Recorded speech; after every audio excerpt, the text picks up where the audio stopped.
Pode Aprender. O Pode Aprender é o seu espaço para debater temas importantes para a educação básica brasileira. Uma realização da Aprende Brasil Educação.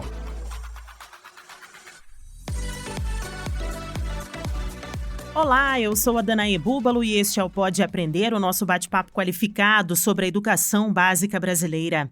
Continue aí com a sua rotina, dando conta do seu dia a dia, enquanto você acompanha aqui mais um episódio cheio de boas ideias e de muito aprendizado. Vamos juntos? A gente faz contratos a todo momento. Então, eu dou exemplo para eles. Quando eles vão comprar um salgado na cantina, às vezes, é um contrato de compra e venda.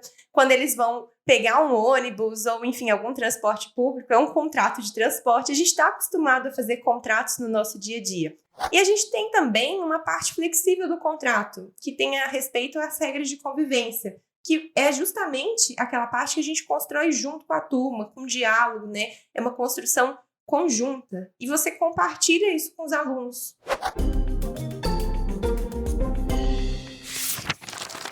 Livro aberto. Fazer combinados e estabelecer regras de convivência na sala de aula é algo corriqueiro para muitos educadores. Mas qual é a verdadeira importância de se realizar esses combinados? O que eles garantem na convivência entre os professores e os estudantes? Quais regras são indispensáveis para os pequenos que ainda estão aprendendo a conviver com realidades diferentes? Na sala de aula, os acordos ajudam a garantir um ambiente de aprendizado positivo e seguro. É importante que o educador consiga envolver as crianças nesse processo de criação das regras claras e estabelecer consequências justas. Nessa construção conjunta, as crianças são naturalmente incentivadas a serem responsáveis, desenvolverem autonomia e a resolver conflitos de forma pacífica. Pega a caneta. O episódio do Pode Aprender de hoje traz como convidada a Ana Lívia Batistella Araújo. Ela é formada em Química, licenciatura com mestrado em Educação pela Universidade Federal de Minas Gerais. Ela utiliza as plataformas digitais com o objetivo de incentivar professores a inovarem e repensarem o seu dia a dia na sala de aula. Hoje ela também se dedica ao canal de vídeos Você Só Dá Aula? A professora criou essa grande comunidade na internet e hoje é um sucesso entre os professores. Ana Lívia, então seja muito bem-vinda ao Pode Aprender. Nós agradecemos por você ter aceito o nosso convite. Seja muito bem-vinda. Olá, muito obrigada pelo convite. Eu que agradeço. Estou super animada da gente construir aqui diálogos sobre esse tema importantíssimo. Quero começar assim, elogiando sua voz. Mulher, que voz maravilhosa! Obrigada, muito obrigada. Creio que a nossa conversa hoje vai ser muito leve, vai ser muito também importante aos nossos educadores, de grande valia, né? Todos os aprendizados que a gente vai ter hoje aqui no Pode Aprender.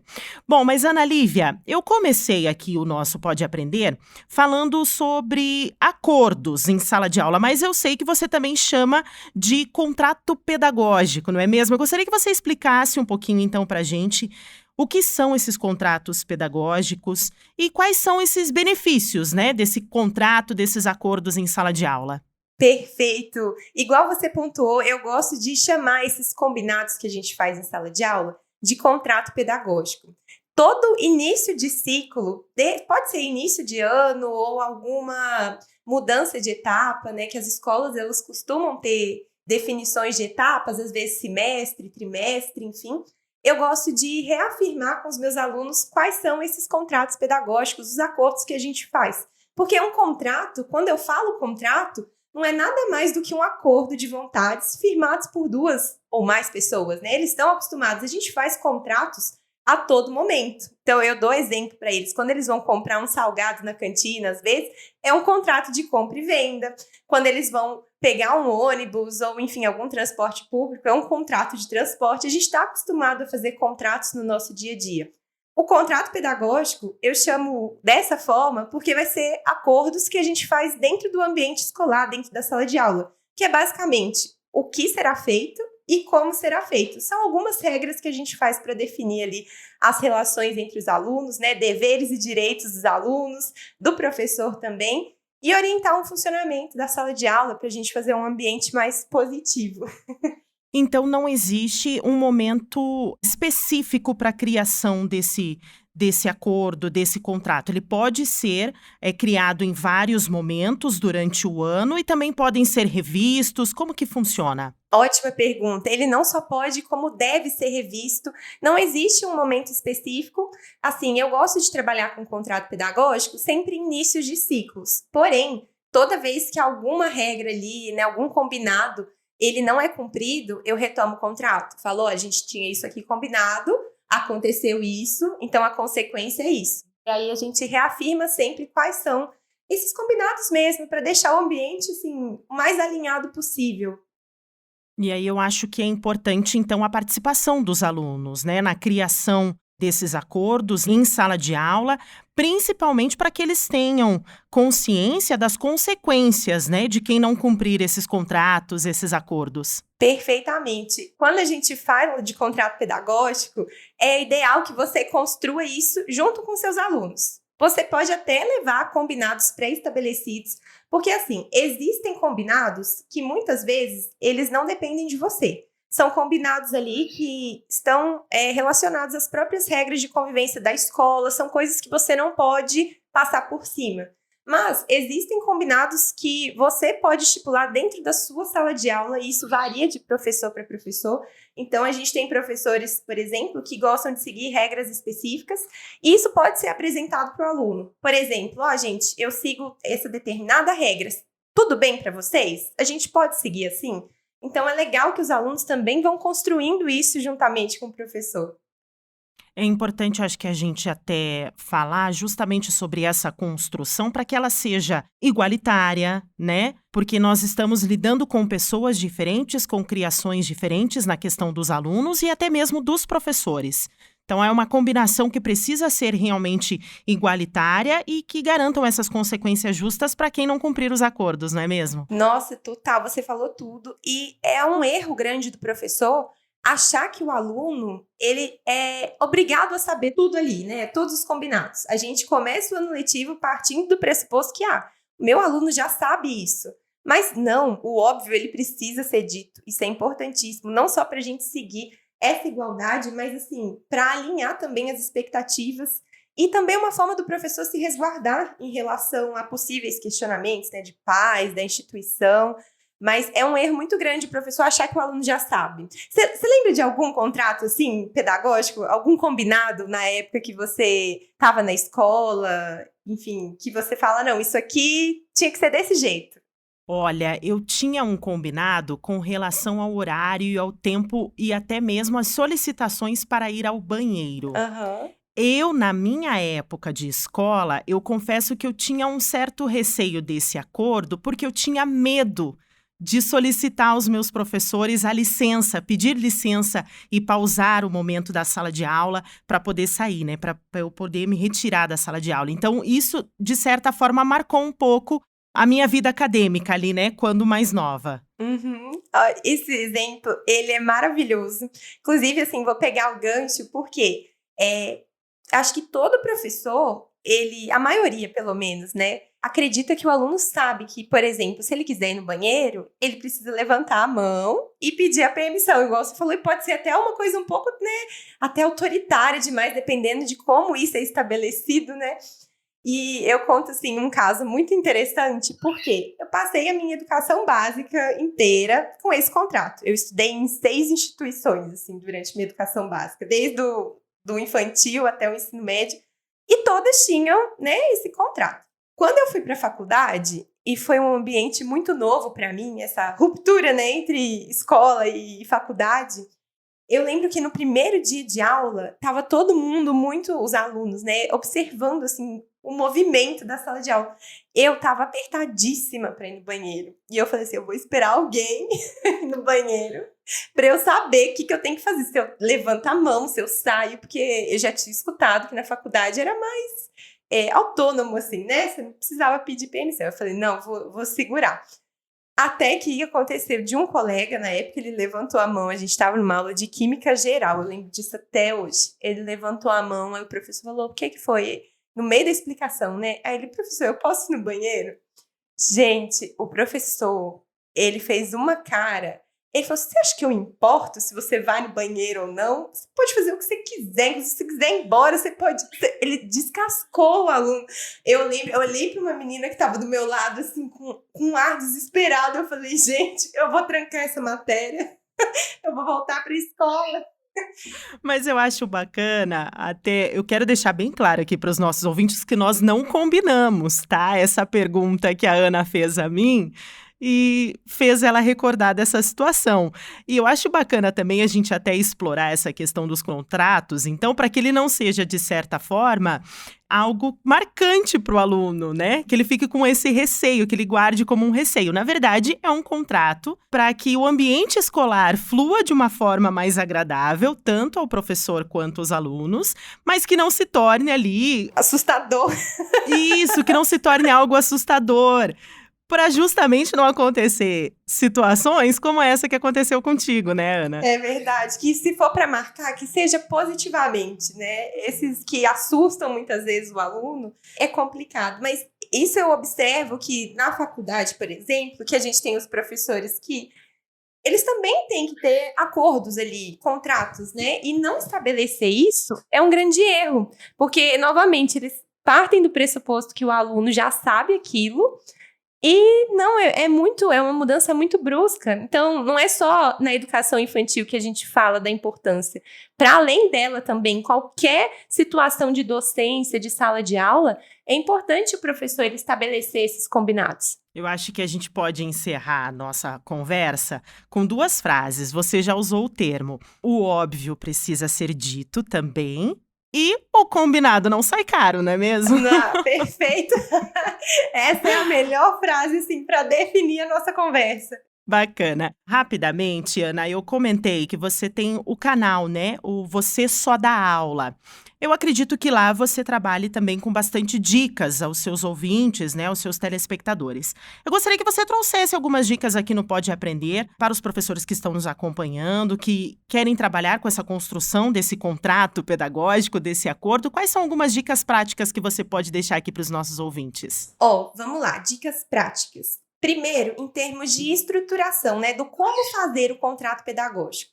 O primeiro é entender que não existe um padrão. Ele depende muito do contexto. A gente não pode ditar regras. Olha, o contrato tem que ser assim, ponto e acabou. O professor ele tem que saber que cada contexto é único, o contexto dele é específico e cada turma também muda, às vezes, os combinados. Então, às vezes, eu tenho turmas mais agitadas que eu tenho que fazer contrato pedagógico mais específico para ela. Então, é um documento que ele não é rígido, ele é construído ao longo do ano letivo, né? Ele não é engessado, a gente pode acrescentar ou então retirar combinados.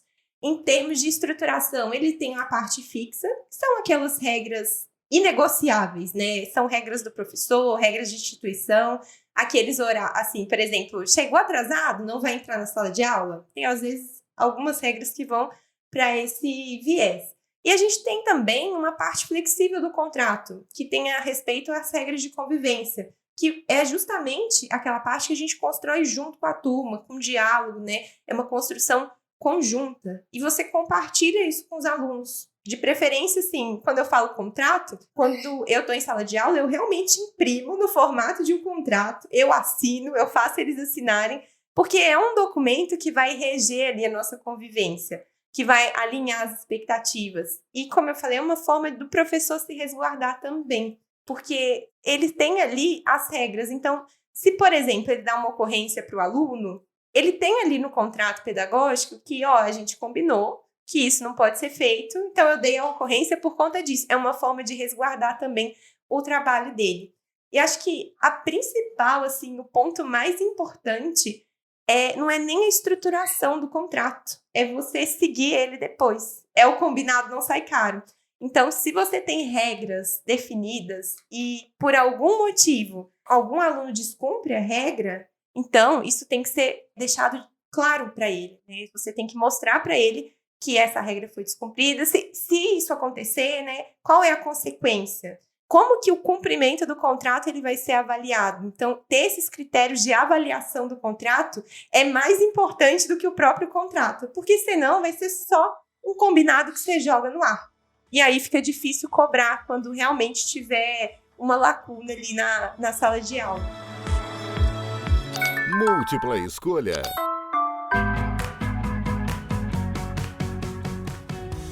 Nós chegamos aqui a um momento do nosso podcast em que eu sempre peço para os nossos convidados, para eles deixarem dicas. A gente já deixou aqui algumas dicas de como realizar a construção do contrato pedagógico, mas agora as dicas são diferentes. Eu sempre peço dicas de leituras, né, de filmes, de sites, de algum conteúdo que possa estender aqui o nosso tema de hoje e auxiliar e ajudar os professores também. Então, eu gostaria de saber quais são as suas dicas de hoje para quem quer entender um pouco mais sobre essa importância desses acordos na sala de aula e até mesmo na construção do contrato. Quais são as suas dicas? Tá valendo tudo. Pode ser filme, enfim, não precisa ser só artigo científico, né? Não, pode ficar à vontade com as suas dicas hoje. Então tá bom, porque existem, claro, né, publicações na literatura. As que eu encontrei são mais antigas, então eu gosto sempre de indicar filmes, assim, que aí a gente consegue transpor muitas vezes para o nosso contexto. Um que eu acho bem interessante é O Sorriso de Mona Lisa. Você já viu esse filme? Já, é lindo. Ele é muito bonito, é com a Julia Muito Roberts. Legal. Uhum. Que ela é uma professora de história da arte, né? Ela entra numa escola, assim, bem tradicional, uma escola que só tem mulheres. E ela encontrou uma resistência ali, e com o tempo, ela foi definindo esses contratos pedagógicos com as alunas. Então, é muito bonito, é sutil, mas você percebe isso. Eu acho que a abordagem que ela teve durante o filme foi incrível, então eu recomendo esse filme. E teve um recentemente que eu assisti, que ele chama Sementes Podres. Você já ouviu falar desse filme? Esse ainda não. Então pode colocar na sua lista, você vai adorar. Eu não vou dar muitos spoilers, né? Senão o pessoal vai cancelar a gente aqui no podcast. Mas esse filme também, ele não fala de um professor de educação básica. Na verdade, assim, é um homem que ele virou orientador de uma turminha, que era aquela turminha considerada, abre aspas, problemática, né? Aqueles que bagunçavam durante a sala. É como se fosse a detenção. Ele cuidava dos alunos que iam para detenção. E os alunos não queriam nada com nada. E com o tempo ele foi construindo também um ambiente tão positivo para esses alunos que a princípio ninguém acreditava, ninguém achava que ia dar em nada esses alunos. Vocês estão ouvindo esse som no fundo natural, gente? É a minha calopsita, esse é o pio. A gente tem aqui sons de passarinho no podcast, não é montagem não, gente, é um passarinho de verdade. Mas esse filme, ele é incrível também. Quem for assistir essas recomendações, se atentem aos detalhes e vejam sempre assim, uma engenharia reversa, né? Porque eles não falam de contrato pedagógico, mas a gente consegue observar como que é isso ali na construção do filme, na construção até da própria prática docente da pessoa. Diversão para casa. Ana, então eu quero agradecer a tua participação aqui no Pode Aprender. Foi muito legal o nosso bate-papo. Como eu imaginei, foi bem descontraído. Eu acho que a gente trouxe também boas dicas aos professores. E eu quero deixar aqui agora aberto um espaço para você deixar os seus contatos. Então, quem queira conhecer um pouco mais do seu trabalho, do canal, né, do Você Só Dá Aula, que na verdade é uma pergunta, né, um questionamento, Você Só Dá Aula. Então, quem quiser conhecer um pouco mais do seu trabalho, se você puder deixar as suas redes sociais, a sua rede de contato, que aí também o pessoal faz essa troca contigo, Ana. Com certeza. Gente, sou super receptiva. Quem quiser, me manda uma mensagem lá. Tira a foto que vocês estão ouvindo o podcast. Marca lá que a gente reposta. Vocês me encontram no Você Só Dá Aula. Tanto no Instagram, que é @Você Só Dá Aula. No YouTube também. Quem responde os comentários no YouTube é o Pio. Mas eu também fico de olho, gerenciando se ele tá respondendo certo. E tô em outras redes sociais também, no TikTok. Mas assim, mais ativo no Instagram mesmo. Então, pode só mandar mensagem lá que a gente responde. Perfeito. Ana, muito obrigada, então, pela sua participação mais uma vez. E o Pode Aprender agradece também a participação de você que nos acompanhou em mais um bate-papo qualificado sobre a educação básica brasileira. O Pode Aprender é uma realização da Aprende Brasil Educação com a produção da banca do podcast. Para comentários e sugestões, basta enviar um e-mail para aprendebrasil@positivo.com.br. Acompanhe os próximos episódios do Pode Aprender na sua plataforma de podcast preferida, nas redes sociais e no site Aprende Brasil. Até mais! Com produção e edição da banca do podcast, o Pode Aprender é uma iniciativa da Aprende Brasil Educação.